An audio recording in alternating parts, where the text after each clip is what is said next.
Hi guys, and welcome to another kit review. So today, as you can see, we're having a look at a kit from Tamiya. It is in 1/35 scale, and it is Tamiya's Sturmgeschutz 3 Ausf G Fruhe version. Fruhe meaning early version. This kit came out in 1995. The kit number for this one is 35197. So this kit does have some options. You can actually build it as the standard 75mm armed Stug 3, or you can build it as the 105mm armed STuH 42 infantry support howitzer. So that is a really nice option to get. So you can build basically one of either tank out of this one kit. So I do like that. So this is standard Tamiya, as I said. As you can see, Tamiya white box. It is an older kit. You do get figures with this. Markings for 3 different Stug 3s, I believe. Optional open hatches, etc, etc. So let's have a look at the rest of the box. On the side, usual Tamiya, 3 views of the Stug. Alright, this one has two-tone colouring, which is red, brown and overall dark yellow. On the other side, overall dark yellow.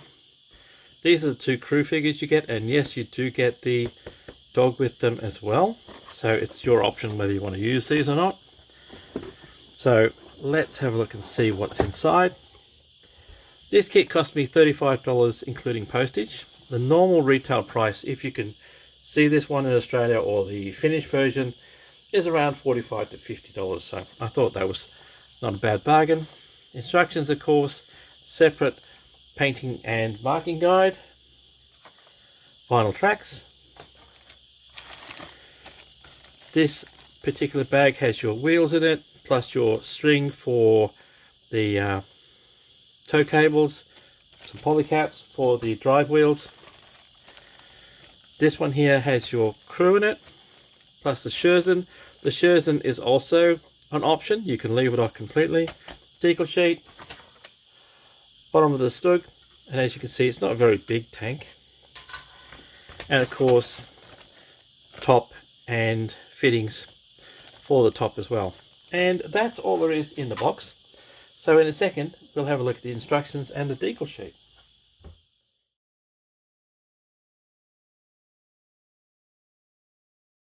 So let's have a look at the instructions. So standard Tamiya.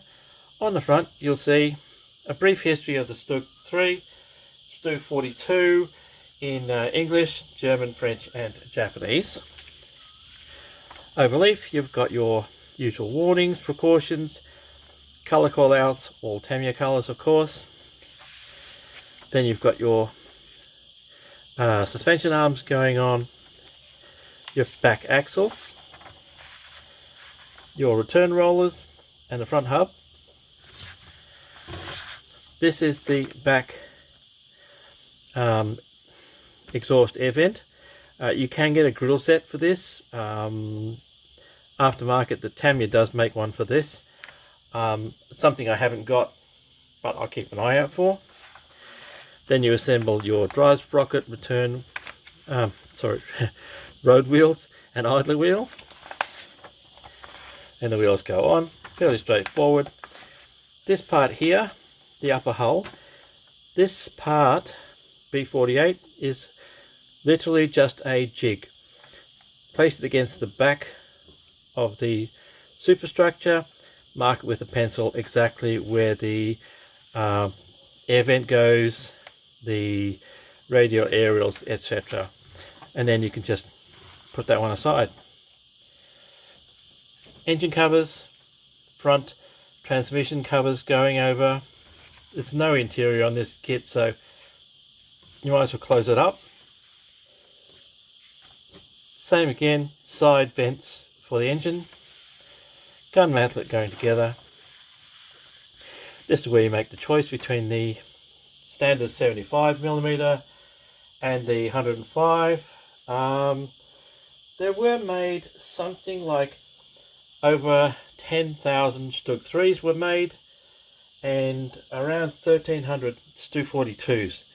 So they were quite useful in the war. very popular, I think, with the troops.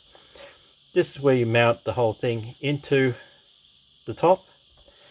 All gets mounted together into the base, of course. Overleaf, smoke discharges, top of the Stug going on. This is where you put your tracks together, vinyl tracks, of course. Commander's hatch, you do have the option of having it open or closed, and some tools going together. This is your loader's hatch, you can have it closed or open, spare wheels go on. This shows you how to put your tow cables together, so that's what the string is for. Overleaf, this is your MG34 I believe, and the gun shield, so you can have that lying flat or you can have it standing up, entirely your choice. Optional Schurzen framework going on, so you can leave that off completely if you want to and just have a bare bones, so to speak, Stug 3, and then the Schurzen plates are going on and a couple of spare tracks to place anywhere on the kit whether you want to or not. And that's it. 18 steps. It's a Tamiya kit, so you shouldn't have any dramas putting that together. This is your painting guide. So the markings and painting are suggested for 3 particular vehicles. This one here is for the 303rd Stug Brigade in Norway, overall dark yellow. This one is for the 237th Stug Brigade in Russia, 43. Of course, this has swirls on it. You do get unit markings for these vehicles, and this is an unknown unit in Italy. So fairly straightforward. You do get, where is it? This one here, I'm not sure. I'll show you when the decals anyway. You do have a saying that goes on the back of this particular one. You can leave that off completely. It's particularly, I think it referred just for that local unit itself. And then of course you've just got your painting guide for the 2 figures and the dog. So that's your painting guide. Let's have a look at the decals. So these are the decals. You do get kill marks, unit insignia. This particular saying is for the Russian one, I believe. It basically says hold steady, hold tight, young man, something like that. So that's a local unit saying. The decals, as you can see, 1995 is the copyright, but they are still quite crisp because this is still an ongoing issue by Tamiya. So I'll give you a still of that.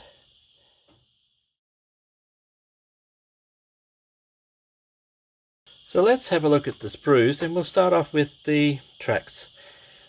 Polycaps, this is your string, and the tracks unusually are not being separated from the sprue, which is very different for a Tamiya, but they are quite flexible. Vinyl, like I said, this is an ongoing issue. These are designed, let's see if I can show you that. These are designed to be heat welded together, but I think being new tracks, you could probably glue these together with super glue or something like that. So that's really nice flexible tracks.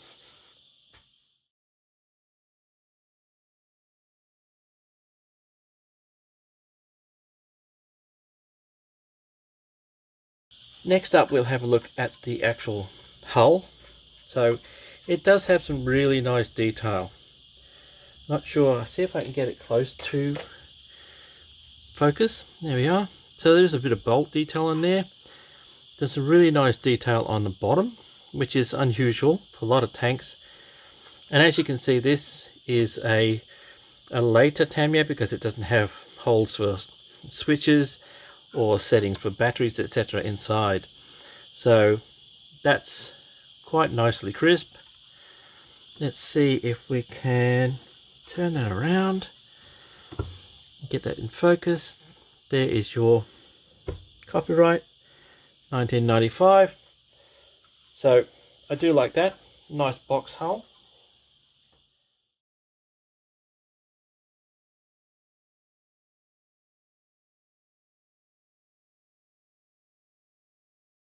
So the next sprue we'll look at is, of course, the upper hull. This is the top part here, which goes in here. Naturally enough, you will remove that bit there. These are your engine covers, etc., for the exhaust and the tools. So let's have a look at the upper hull. So really nice checker plate on the front mudguards. So it doesn't have a great deal of detail. Really nice hinge detail. Most of the details on the upper hull are actually stuck on during assembly, but it is really nicely done. I'm not sure if you can see it. It does have a weld bead, so you can probably see it better in the close-up photos later. So that's really nice. These are your engine covers, of course. Jack. This is the back engine vent. Top of the hull, I should say top of the fighting compartment. Really nice bolt detail on that. Commander's hatch. Alright, access hatches for the transmission. That is the driver's visor section. Those are the side vents for the engine bay. So really nicely done. And as I said, even though it's a 95 kit, it is an ongoing issue, so there is no flash that I can see so far on this kit. So that's your upper hull and engine covers.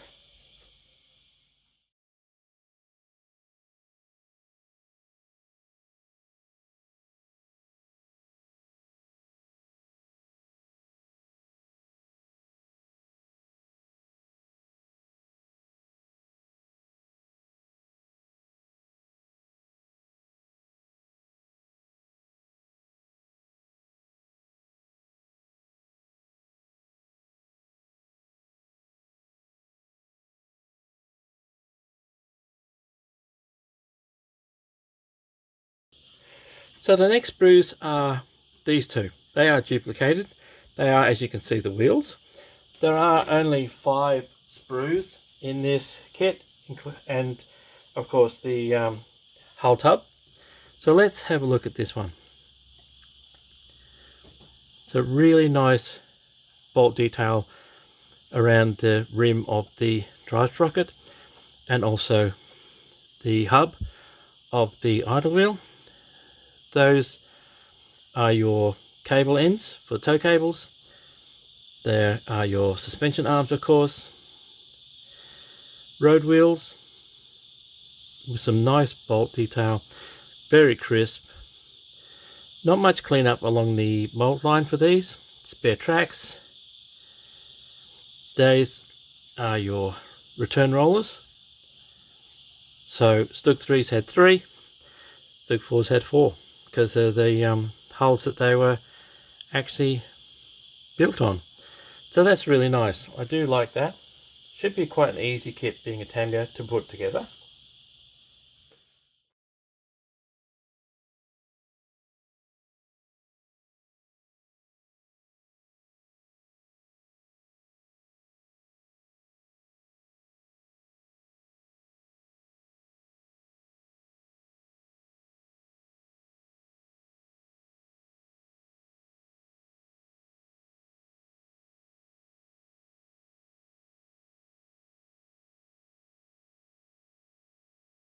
So the next sprue out will be this one. So this, as you can see, is your crew figures, your one of your gun barrels, and the main gun mount, plus a few tools, and the gun mantlet. So let's have a look at the crew first.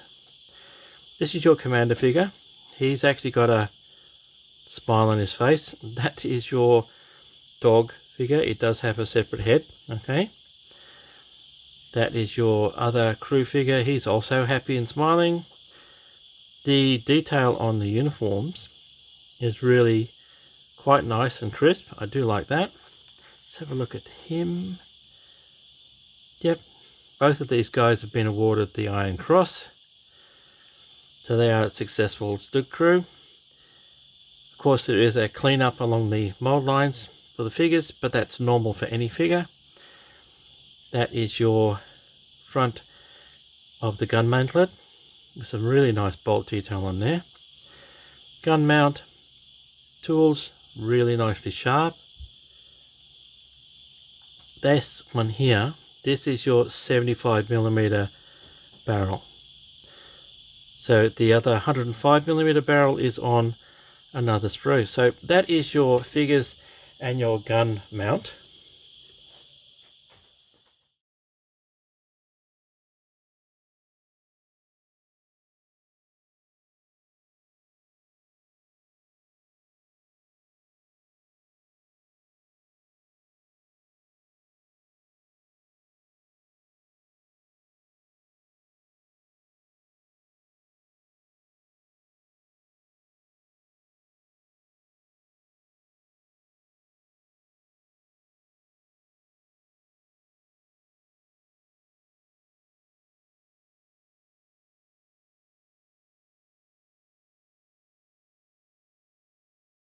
And the last sprue out is this one. As you can see, it is your Schurzen plus the Schurzen brackets. Okay, this is your MG34 gun shield, and this is your 105mm barrel. So that's a very short barrel when you compare it to your normal 75. So let's have a look. So the Schurzen plates are not separate. Yeah, I believe you can get an aftermarket kit which will give you PE, thin plates separated, so you can, if you want, leave one off, but easy enough if you want to cut them down there. The thing is, you will be left with a fairly thick edge which you'll have to sand down. Let's have a look at the MG. That's really nicely done. Naturally enough, you give it a shot and see if you can drill out the end. There is your gun shield. Let's have a look at the other side. Really nicely done. Very sharp. There's your 105. Two-part barrel, unfortunately, so you will have a mold line down the middle, but nothing unusual about that either in most kits, unless you want to replace it with a metal barrel. So that is the last sprue.